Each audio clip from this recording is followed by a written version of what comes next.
Enquanto o pessoal está ali presenteando os nossos visitantes, quero convidar você já a abrir a sua Bíblia. Nesse mês onde estamos falando sobre avivamento.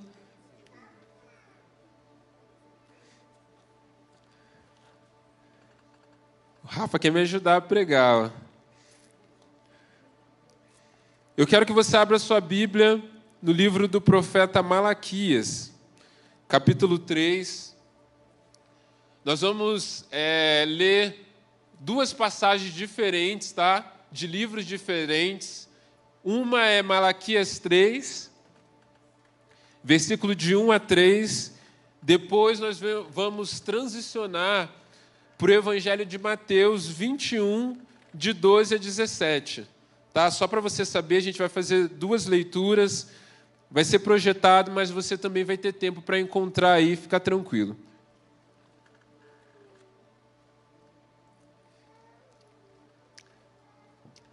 Malaquias 3, a partir do versículo 1, diz assim.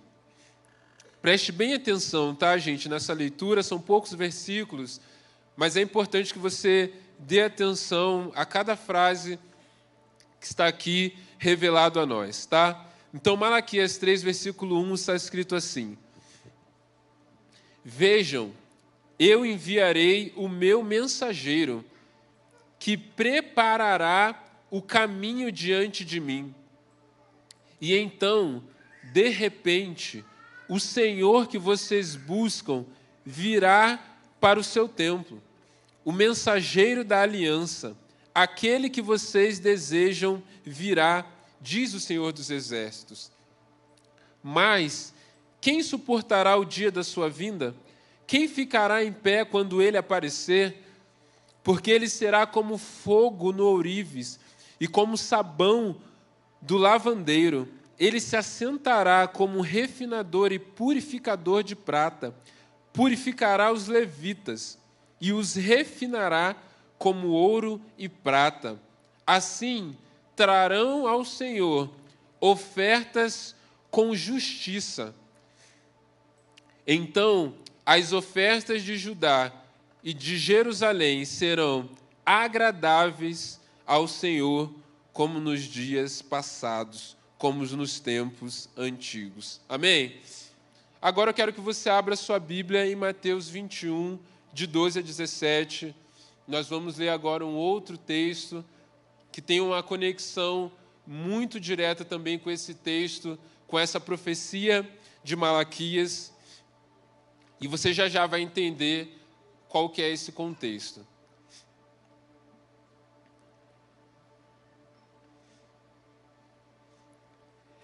Então, Mateus 21, do 12 ao 17, diz assim. Jesus entrou no templo e expulsou todos os que ali estavam, comprando e vendendo. Ele derrubou as mesas dos cambistas e as cadeiras dos que vendiam pombas. E lhes disse, está escrito, a minha casa será chamada casa de oração, mas vocês estão fazendo dela um covil de ladrões. Os cegos e os mancos aproximaram-se dele no templo. Ele os curou. Mas quando os chefes dos sacerdotes, os mestres da lei, viram as coisas maravilhosas que Jesus fazia e as crianças gritando no templo, Hosana ao filho de Davi, ficaram indignados e lhe perguntaram, não estão ouvindo o que as crianças estão dizendo? Respondeu Jesus, sim, vocês nunca leram? Dos lábios das crianças e dos recém-nascidos suscitaste louvor? E deixando-os, saiu da cidade para Betânia, onde passou ali a noite. Amém? Esse segundo texto do livro do Evangelho de Mateus é um pouco mais conhecido nosso, né? É o momento onde Jesus ele entra no templo, né? E ele derruba as mesas e eles expulsam as pessoas que estavam ali fazendo comércio. Nós conhecemos muito esse texto, mas nós não conhecemos tanto o texto anterior de Malaquias. E não apenas Malaquias, mas outros profetas também, narrados ali no Antigo Testamento, eles declararam verdades, revelações de Deus, que não necessariamente era para o tempo presente aonde eles estavam vivendo. São chamadas profecias messiânicas, são verdades, palavras, que não apontavam para o que eles estavam vivendo no momento, mas apontavam para o Cristo, para a vinda do Messias, que é Jesus. É por isso que, em alguns evangelhos, em algumas situações, nós vemos Jesus tendo uma ação, e aí conclui, para que se cumpra o que foi dito. Ou seja, é Jesus agindo, muitas vezes de maneira intencional, para cumprir aquilo que anos antes, mais de 400 anos antes, já havia sido profetizado. E aqui nós vemos novamente isso acontecendo. Embora esse texto especificamente não conclui-se dizendo isso para cumprir o que foi dito, muito porque essa profecia ela foi cumprida por Jesus de maneira parcial. Nós vemos claramente os elementos aqui que apontam para a vinda do Messias. Quando nós vemos em Malaquias, por exemplo, vejam, eu enviarei o meu mensageiro que preparará o caminho. Quem que preparou o caminho para Jesus? João Batista. Nós sabemos que alguém preparou o caminho para Jesus. Nós vemos, então, o Senhor que vocês buscam virá para o seu templo. Nós vemos Jesus aqui, mais uma vez, essa não é a única e não é a primeira vez, Jesus entrando ali no templo. Nós vemos aqui, ele purificará os levitas. Os levitas aqui são a representação do quê? Daqueles que serviam para a adoração. E o que Jesus está fazendo aqui? Ele está cuidando do culto, do momento onde as pessoas iam até o templo para adorar. Então nós vemos claramente que Malaquias profetizou mais de 400 anos antes, mas agora nós vemos então Jesus cumprindo essa profecia. E quando a gente une esses dois textos, a gente vê então essa revelação de Deus para as nossas vidas. E o tema de hoje que nós vamos falar a partir desses textos é quando Jesus vira as mesas. Nós conhecemos muito esse texto, nós podemos até estranhar um pouco esse comportamento de Jesus. Algumas pessoas, quando elas não conhecem muito bem, ela vê as mensagens mais, os textos que trazem um Jesus amoroso, um Jesus manso. E a gente vai ver que Jesus não deixou de ser amoroso aqui. Jesus não perdeu a sua mansidão por causa dessa situação. Mas Jesus estava diante de uma situação, de uma realidade, de algo que era muito caro a ele, que era muito importante na vida daqueles que estavam ali. Então Jesus age sim de uma maneira mais intensa, trazendo uma correção àqueles que estavam ali. Mas nós vamos aprender aqui também que da mesma forma que Jesus foi intenso em relação àquela mesa, àquele lugar, para vivermos um avivamento, precisamos permitir que Jesus também entre nas nossas vidas. E eu tenho certeza que se Deus falar com você nessa noite, da mesma maneira que falou comigo através dessa palavra, mesas serão derrubadas também na sua vida. Mesas serão derrubadas na sua história, porque Deus tem coisas novas para nós. E quando a gente olha então para esse texto, para a gente entender o ensinamento aqui, a gente precisa olhar para esse contexto. Jesus está então entrando no templo, um período onde a cidade de Jerusalém estava movimentada, e a gente precisa entender que a lei de Moisés, ela ordenava que os judeus, eles deveriam ir até Jerusalém, ir até o templo, principalmente nos períodos das 3 principais festas, que era Tabernáculo, a Páscoa e Pentecostes. Eles deveriam ir pelo menos uma vez até Jerusalém, né? E um dos motivos era para oferecer essa adoração, para entregar o dízimo na casa do Senhor. Então a gente vê que essa visita ao templo, as pessoas que estavam ali participando daquele comércio, era algo normal, era algo de costume já do povo judeu. Mas uma coisa muito importante dessa verdade desse texto é que o comércio no templo não era proibido. Tá bom, gente? Eu sei que é difícil vocês olharem para mim com o Rafael aqui, né? É covardia essa competição de atenção. Mas essa parte realmente é importante, gente. Comércio no templo em si não era algo proibido pela lei. Tá? Quando a gente olha, por exemplo, Deuteronômio 14, versículo 22, está escrito assim: separem o dízimo de tudo o que a terra produzir anualmente. Comam o dízimo do cereal, do vinho novo e do azeite, e a primeira cria de todos os seus rebanhos, na presença do Senhor, o seu Deus, no local que ele escolher como habitação do seu nome, para que aprendam a temer sempre o Senhor, o seu Deus. Mas, se o local for longe demais e vocês tiverem sido abençoados pelo Senhor, o seu Deus, e não puderem carregar o dízimo, pois o local escolhido pelo Senhor para lhe pôr o seu nome é longe demais, troque o dízimo por prata e levem a prata ao local que o seu Deus tiver escolhido. E aí, se você ler todo o texto, né, você vai ver o direcionamento de Deus para que essas pessoas que moravam longe, né, ficava complicado para elas irem de muito longe, não tinha carro, não tinha nada, carregando animais para chegar até Jerusalém, né, Deus dá uma direção, que eles tinham que preparar o animal, eles podiam comer parte dessa colheita, dessa bênção do Senhor ali, que era também o dízimo. Isso servia para aumentar o temor deles pelo Senhor. E com essa prata da venda do animal que eles não conseguiam levar, eles podiam chegar lá então e comprar um sacrifício, comprar um animal. Então, através desse dinheiro, desse valor, eles ofereciam o sacrifício. E óbvio, se eles podiam comprar, precisava o quê? Ter pessoas para vender. Até aí tudo bem.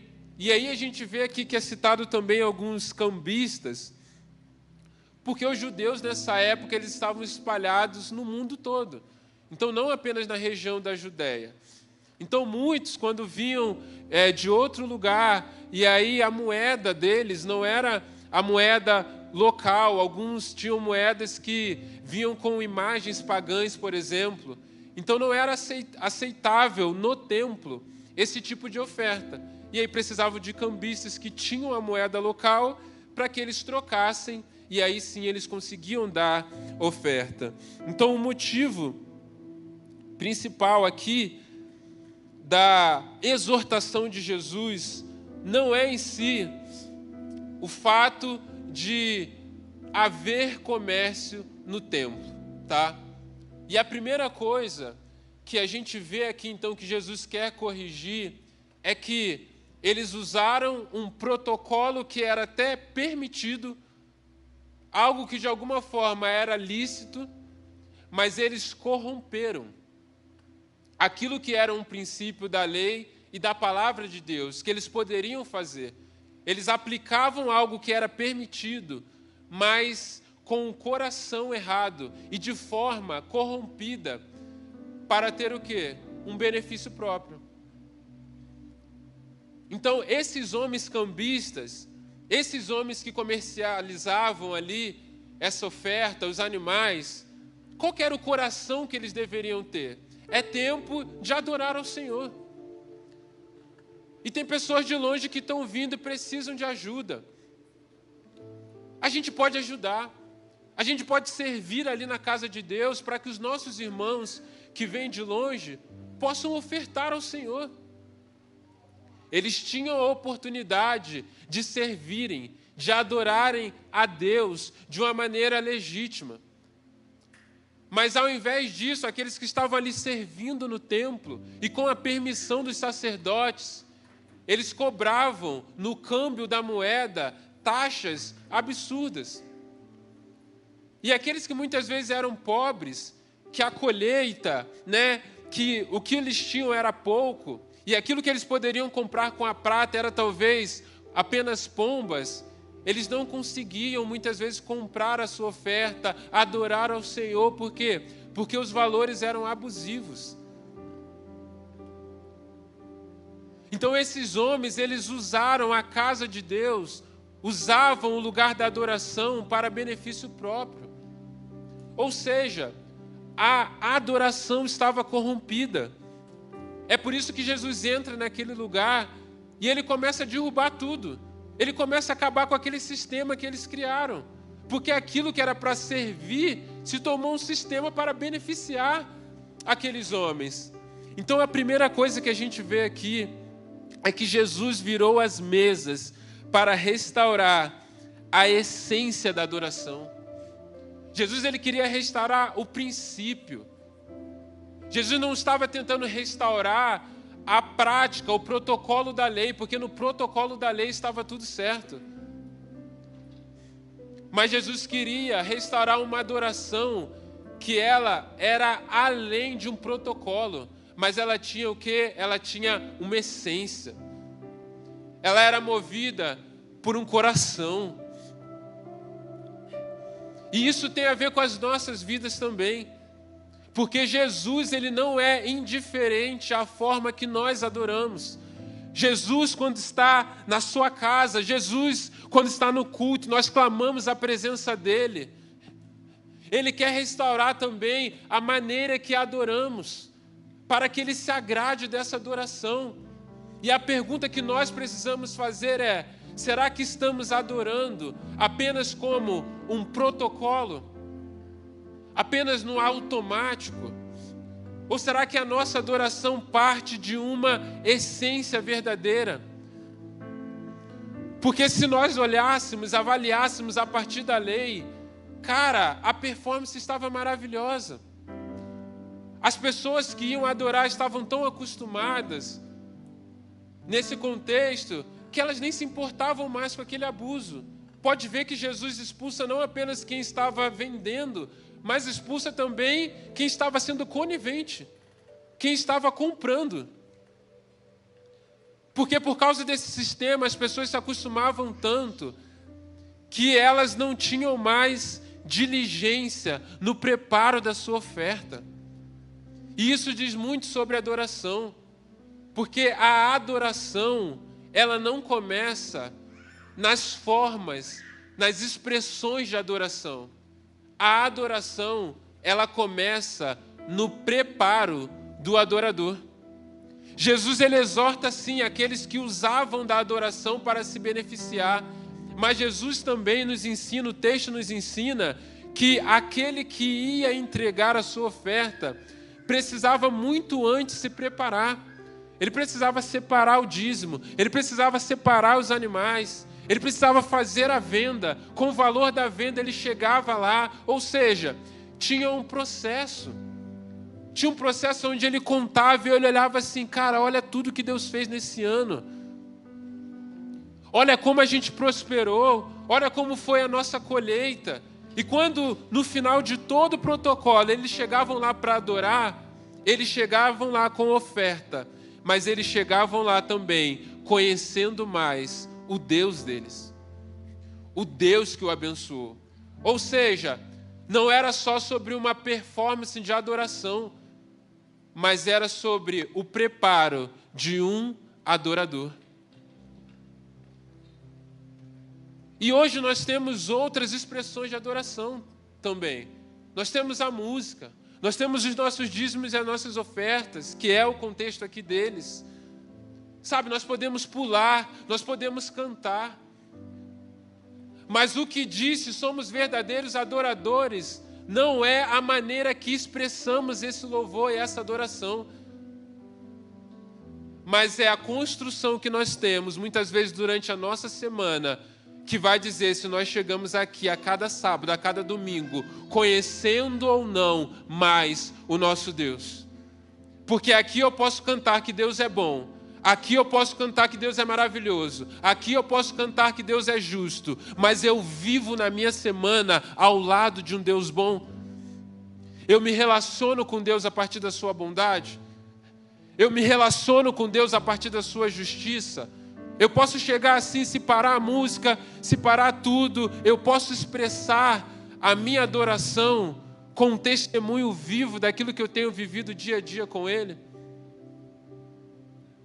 Porque a adoração verdadeira, que a palavra nos ensina, é você prepara, e o que você leva lá é resultado daquilo que você viveu com o Senhor o ano todo.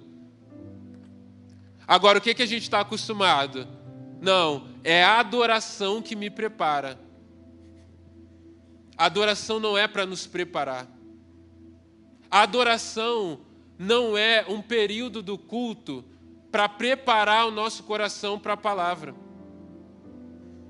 Eu cheguei muito cansado, muito distraído com muitas coisas, tive uma semana péssima, não orei, não li a Bíblia, aí cheguei no culto. Aí tem que cantar algumas músicas para não chegar direto na palavra. Aí eu vou ficando mais calminho, vou ficando mais tranquilo. Aí quando chega na hora da palavra, eu já estou mais, sabe? Já estou mais macio para receber. Gente, a gente não gosta de ficar dividindo o culto em partes. O culto é um só. Mas a parte da palavra é o que é direcionado a nós. O culto, a adoração, o louvor, aquilo que sobe da terra para o céu, é a adoração. É a nossa oferta, o dízimo que a gente entrega. É o nosso clamor, é a nossa intercessão. Então eu quero dizer algo, isso é para nós. Se eu espero chegar no culto para a adoração me preparar, é porque talvez eu não esteja adorando verdadeiramente. Porque a adoração não é para quem chega para se preparar. A adoração é para quem já chega pronto para queimar. Porque já construiu uma vida com o Senhor. E quando chega diante da presença de Deus, eu posso declarar algo com sinceridade, porque eu lembro daquilo que eu tenho vivido, eu lembro daquilo que Deus tem feito, eu lembro daquilo que Deus tem me falado, e aí, durante a adoração, é só uma lembrança de uma história de vida com o Senhor. Agora, se a nossa adoração é uma vida longe, uma vida vazia a semana toda, e nós chegamos aqui, agora eu quero ser sincero, não é essa sinceridade que Deus quer, porque a sinceridade no protocolo da adoração não vai preparar um adorador que conhece verdadeiramente o Senhor. A mulher samaritana pergunta: eu adoro no templo ou eu adoro no monte? Jesus diz: vocês adoram o que vocês não conhecem. Vai chegar um dia que nem no templo, nem no monte, mas Deus procura adoradores que o adorem em espírito e em verdade. A mulher pergunta: aonde eu devo adorar? Jesus pergunta: a quem você conhece? Quando nós conhecemos, nós nos tornamos os adoradores aprovados. A partir daí, a partir do momento que Deus aceita o adorador, aí ele recebe as expressões de adoração. Então Jesus vira as mesas para restaurar essa essência da adoração. E ele está nos perguntando: será que a nossa adoração ela vem recheada desse preparo, dessa construção de um adorador, para que as expressões de adoração agradem ao Senhor? Para além ainda da moralidade, há uma questão muito importante aqui que leva Jesus a derrubar as mesas ali naquele lugar. Há uma questão de localidade, de logística do culto envolvida aqui também no templo, chamado também de templo de Herodes. Esse templo aqui, a gente pode destacar 3 ambientes. Ele tinha um ambiente interno que era chamado Pátio dos Judeus. Ele tinha também um pátio das mulheres, que era onde as mulheres podiam ficar e adorar e ter o culto.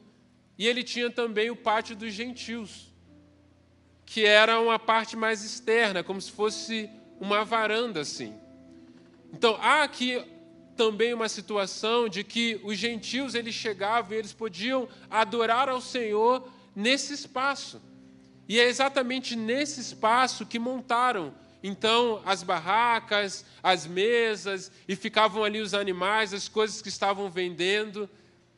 Então, há uma situação aqui também de que a própria logística, a própria ocupação do ambiente que dificultava aqueles que chegariam ali para adorar, né? É a mesma coisa, você vem aqui para adorar e tem um monte de barraca aqui, um monte de coisa vendendo, um monte de animal aí gritando. Distrai, né? Tira, atrapalha o propósito, não é um ambiente assim propício àquela ação. Então havia também uma questão logística ali, que atrapalhava aqueles que queriam chegar para adorar ao Senhor e para cultuar a Deus.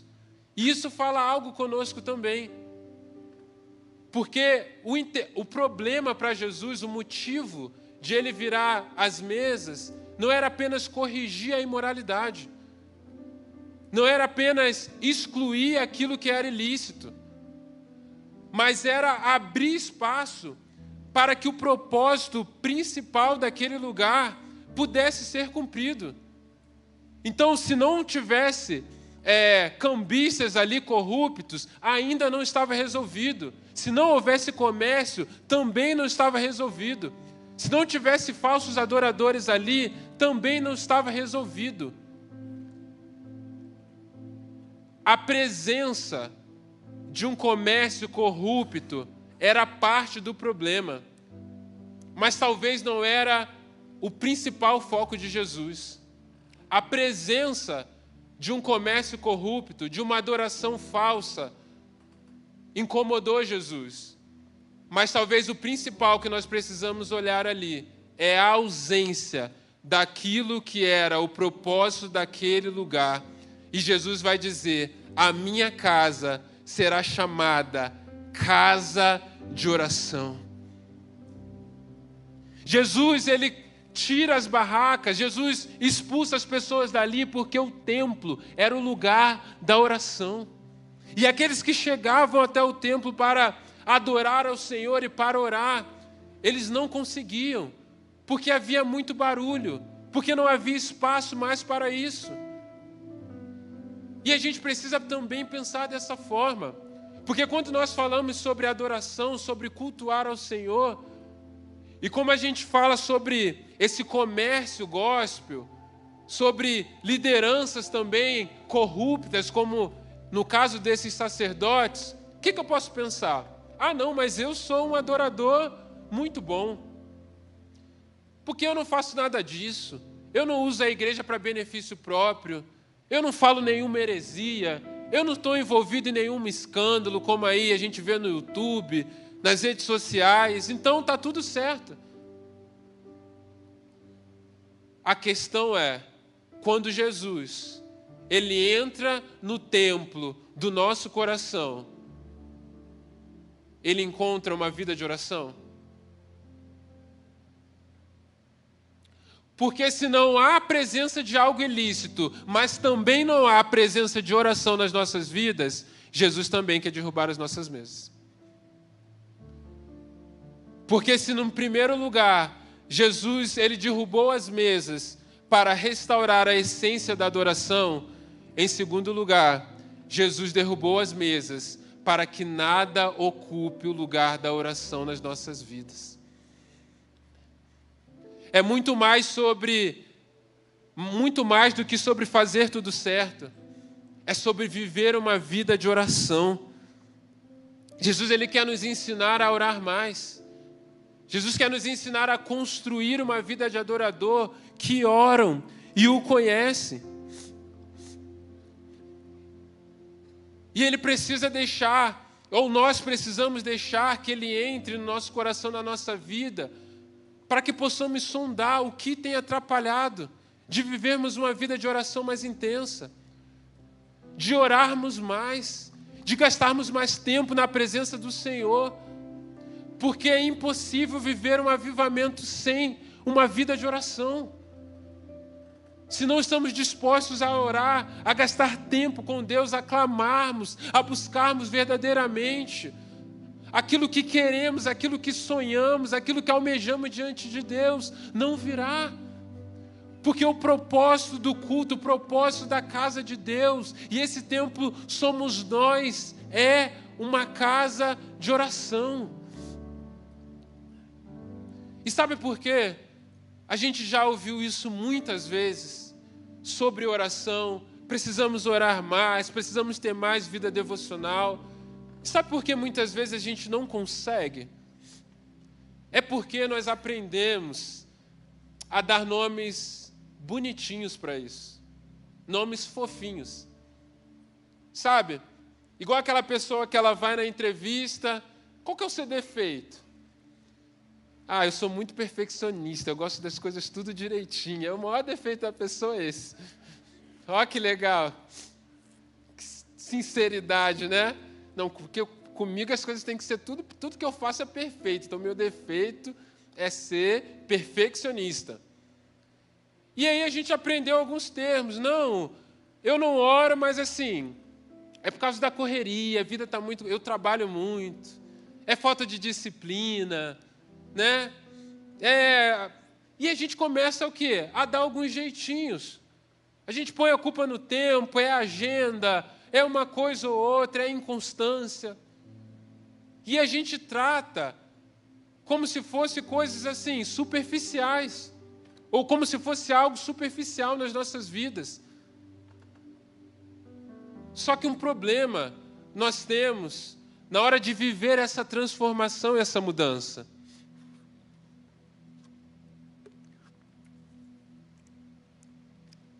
Porque se nós erramos no diagnóstico, nós vamos errar também no remédio.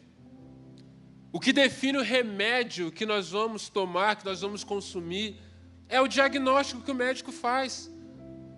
Então, se eu estou achando assim, a minha vida de oração é sobre falta de disciplina, é sobre gestão de tempo, o que eu acho? Talvez se eu fizer um curso de produtividade e gestão do tempo, eu vou orar mais. Talvez se eu assistir alguns vídeos no YouTube aí de algum coach, aí eu vou conseguir gastar mais tempo com Deus. Gente, a gente tem que parar com isso. A gente tem que dar o nome certo para as coisas, para que possamos também consumir o remédio certo. Se eu estou vivendo uma vida longe de Deus, eu sei que Deus espera isso de mim. Se eu estou priorizando outras coisas, não estou priorizando o meu relacionamento com Deus, o nome disso não é falta de disciplina, não é falta de gestão do tempo. O nome disso é pecado. Não tem curso de gestão de tempo, de disciplina, de o que for que vai me fazer amar mais, a priorizar o tempo com o Senhor, a querer me deleitar na presença dEle. Sabe o que realmente vai fazer? É eu chegar diante da presença dEle e falar: Senhor, estou pecando. Eu sei que eu devo orar, mas estou desobedecendo ao Senhor. Arrependimento.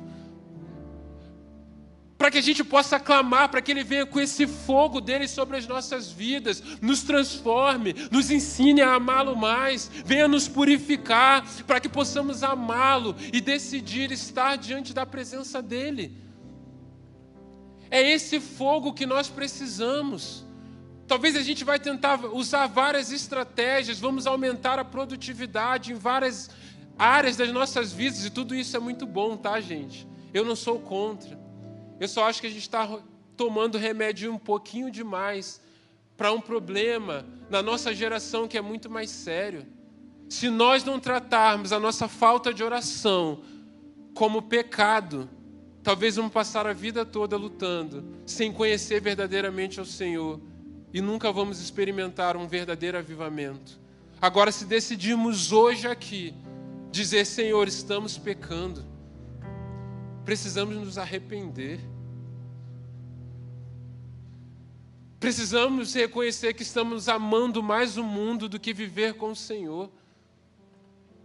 Aí sim Deus pode derramar um fogo aqui para nos levar à santidade de buscá-lo, de contemplá-lo e de sermos felizes e contentes na presença dele.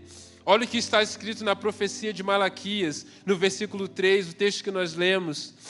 Porque ele será como fogo do ourives e como sabão do lavandeiro. Ele se assentará como um refinador e purificador de prata. Purificará os levitas e o refinará como ouro e como prata. E aí eu vi uma ilustração uma vez de alguém que chegou até o ourives e perguntou: como você sabe que a prata ela já está verdadeiramente pura? E ele respondeu: quando eu olho para a prata e vejo o meu reflexo nela. Jesus quer que a gente se arrependa. Sabe quando nós vamos saber de fato que nos arrependemos? Que esse fogo de Jesus, que não é para nos destruir, mas é para nos transformar, realmente está queimando em nossas vidas. Quando Jesus olhar para nós e ver o reflexo dele em nós. E quando nós olhamos para Jesus, uma das marcas do seu caráter é que ele era um homem de oração. Vários momentos, Jesus, cheio de poder, capacidade para fazer milagre, capacidade para entender a mente das pessoas à sua volta. Mas ele parava e separava um tempo para orar. E nós, muitas vezes, que temos muito mais desafios e necessidades, somos muito mais limitados, essa é a palavra, limitados em relação a Jesus. Muitas vezes achamos que damos conta de viver uma vida com Deus, de viver uma vida no reino dele, de cumprirmos o propósito que ele tem para as nossas vidas, sem orar. Somos mais autossuficientes do que Jesus, o Filho de Deus, o Messias, o nosso Salvador. Precisamos nos arrepender, gente. A gente vai orar mais. Em nome de Jesus, eu vou orar mais. Você vai orar mais em nome de Jesus. E não vai ser com estratégias de organização, pode usar também, mas vai ser com arrependimento, vai ser com boca no pó, vai ser reconhecendo mesmo que estamos falhando, que Jesus ele vai vir com o fogo dele, para que ele possa nos despertar a vivermos uma vida de oração, porque sem oração não há poder, sem oração não há sobrenatural, sem oração a gente não consegue desejar as coisas do céu, da eternidade. Nós passamos a viver apenas as coisas da terra. Sem oração a gente não consegue realmente ter essa sensibilidade da presença de Deus em nosso meio, nos nossos cultos, nas nossas células. Gente, sem oração o nosso culto é só performance.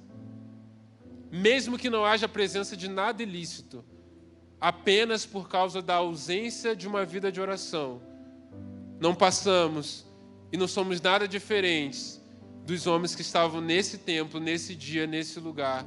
Que a gente possa permitir que Deus derrube as mesas, todas as mesas que estão tomando o lugar da oração, na minha, na sua vida e nas nossas, como ministério. E a terceira coisa aqui é que Jesus virou as mesas para que tenhamos fome daquilo que realmente importa.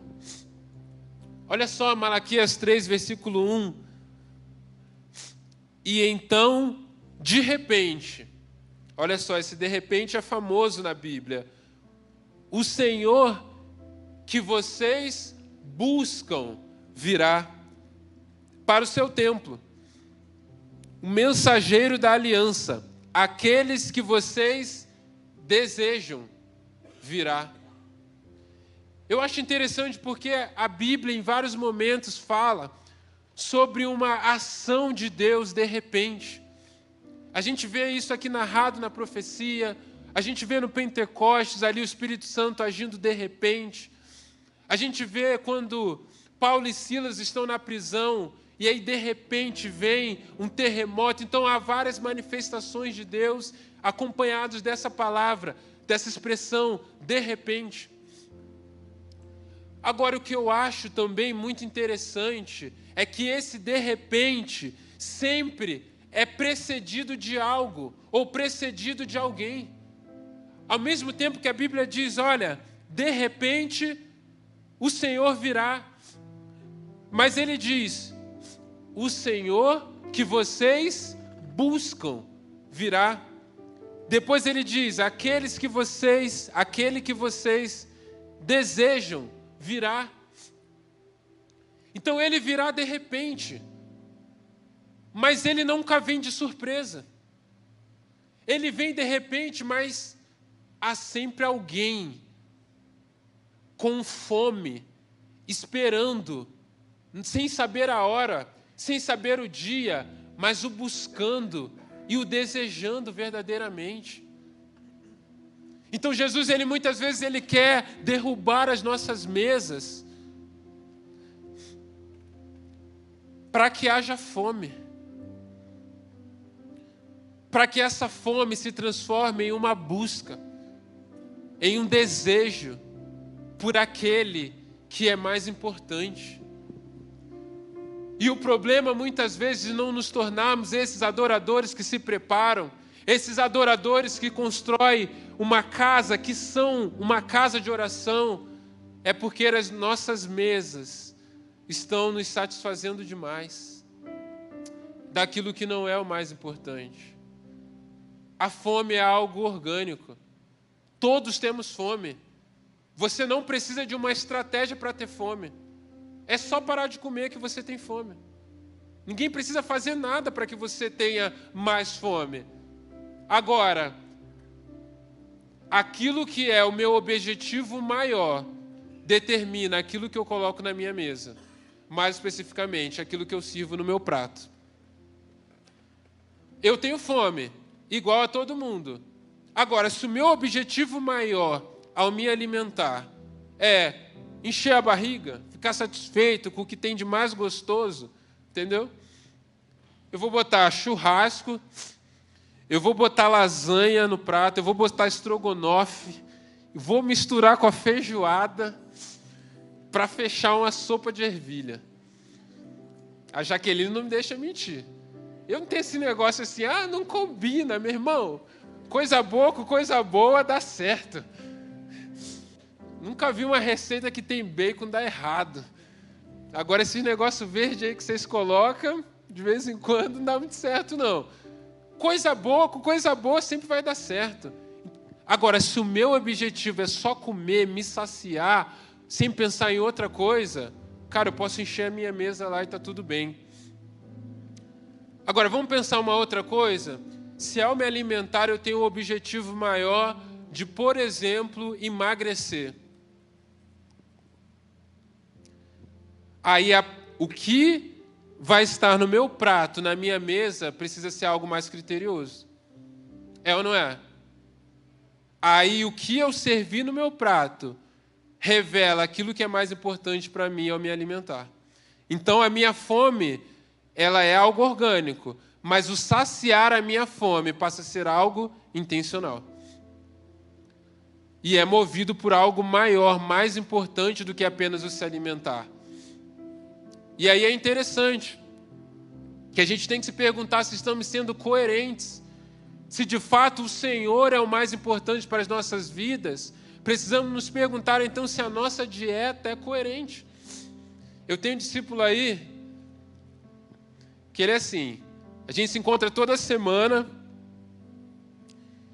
e aí ele sempre toma Coca Zero. Sempre Coca Zero. Faz tempo já isso, toda semana a gente almoça, ele vai lá e pega a Coca Zero. Aí um dia eu perguntei, cara, por que você toma Coca Zero e tal? Não, é porque eu tenho que manter a dieta, né, tal, academia, né, emagrecer é só Coca Zero.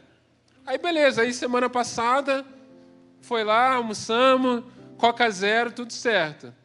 Aí essa semana, a gente estava tomando um café, cara, veio ele com um prato assim, cheio de bolo, cara.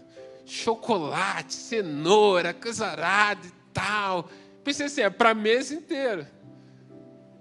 Para todo mundo, mas ele não. Tá lá, ó. E bolo, e bolo, e bolo. Cara, eu olhei e falei assim, ué, Vaso, cadê a dieta? Cadê a Coca Zero? Por que você toma Coca Zero toda semana para comer esse tanto aí de bolo? Aí quase que eu viro a mesa dele. Porque se ele estava fazendo uma dieta, se ele queria, né? Estava realmente focado, eu pensei assim, não é possível. Um dia você toma Coca Zero, outro dia você está comendo esse tanto de bolo. Entende? Então algo de errado não está certo. Entende? Eu só não falo que é o Vini porque discipulado a gente não fica abrindo assim, né? Então, tadinho, né? Não zoa ninguém, né? Então com ele a gente não pode dar mole, não.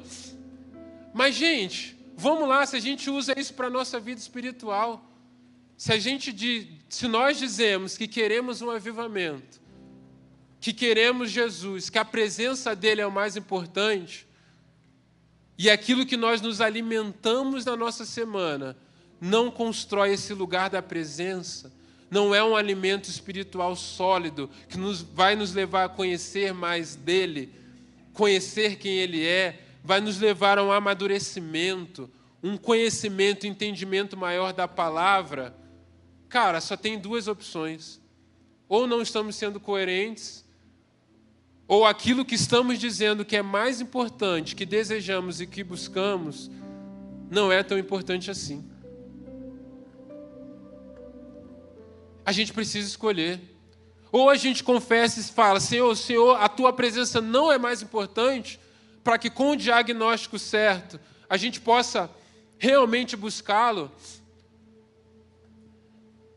Ou a gente passa a viver uma vida de dieta espiritual coerente, que de fato vai nos levar a conhecermos o nosso Deus, a contemplá-lo por quem Ele é, a olharmos nos seus olhos e permitir que Ele nos veja, para que possamos conhecê-lo. Porque Jesus, eu quero fechar com isso, Ele não virou a mesa do templo porque Ele odiava o culto. Ele não expulsou os cambistas porque Ele odiava as pessoas, mas Ele derrubou as mesas porque Ele amava demais para deixar que eles permanecessem da mesma forma. E Jesus, Ele quer derrubar as nossas mesas porque Ele nos ama. E porque Ele olha para nós e Ele sabe que tem muito mais para nós. Ele não consegue nos deixar da forma que nós estamos, vivendo a vida que estamos, vivendo, sendo os adoradores que somos, vivendo uma vida de adoração muitas vezes muito abaixo do que podemos. Jesus está nos chamando para algo muito mais profundo, muito mais próximo, muito mais intenso com Ele. E para isso, a gente precisa permitir que Ele entre nesse lugar, que Ele entre nas nossas vidas e derrube as nossas mesas. Porque quando Ele entra, o amor dEle nos reconstrói.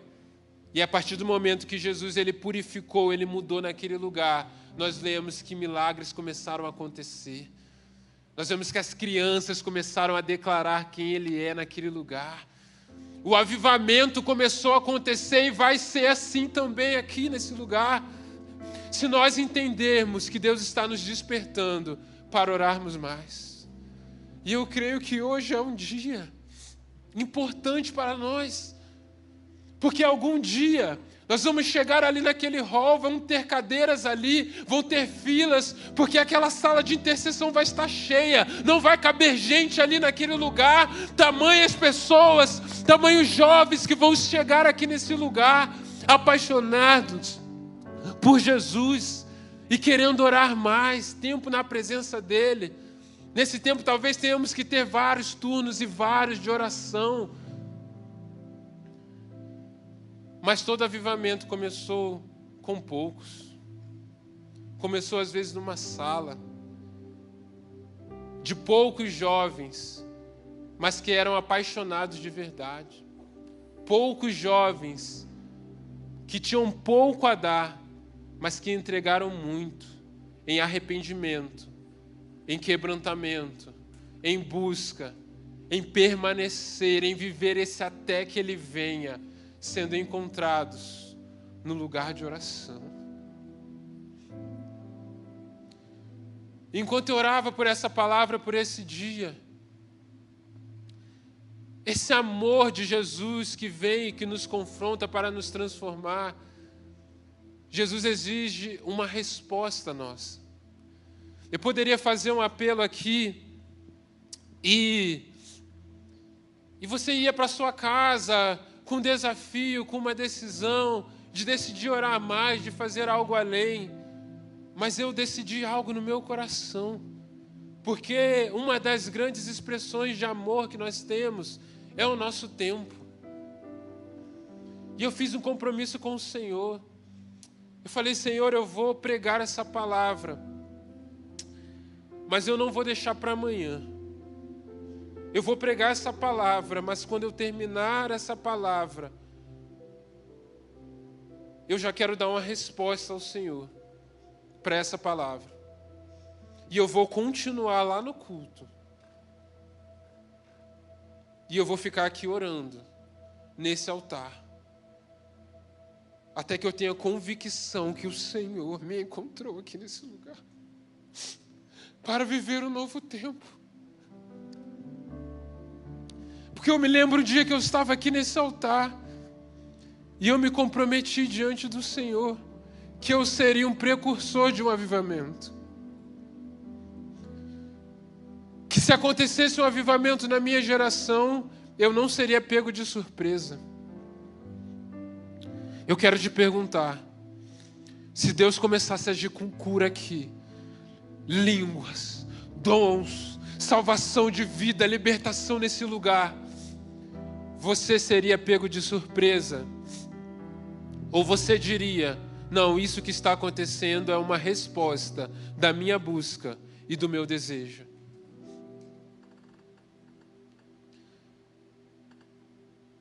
Se o nosso diagnóstico é que seríamos pegos de surpresa,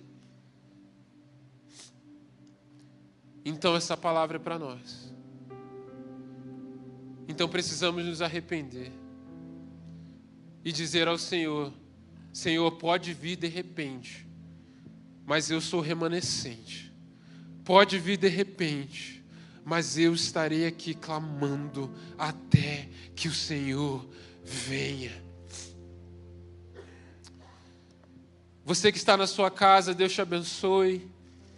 Que essa palavra também encontre o seu coração. Que você viva uma vida de oração, de entrega, sendo verdadeiro adorador diante de Deus. Nós estamos fechando esse culto ao vivo, mas que Deus te abençoe. Que você tenha uma semana, um domingo abençoado em nome de Jesus.